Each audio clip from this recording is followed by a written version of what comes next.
Here I have REALME Narzo 10, and today I'm going to show you how to remove screen lock from this device in case if you set yourself PIN, password or pattern and unfortunately you forget the key and you can't unlock your device. So what can you do in this kind of a miserable situation? Firstly, you will have to turn off your device.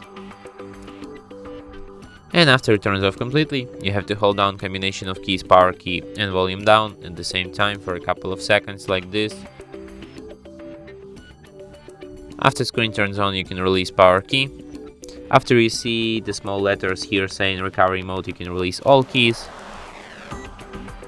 Then in this kind of menu you have to select language. Let's select English. Then you have to select wipe data. Then you have to enter a verification code. And then select format data. And then confirm it by tapping format. And after that, your device will be restarted in a couple of minutes. Oh no, firstly it formats your data. And then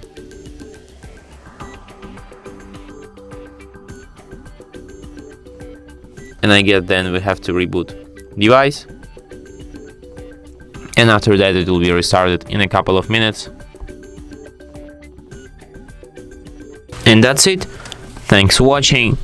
If you find this tutorial useful, don't forget to hit that like button and subscribe to our channel.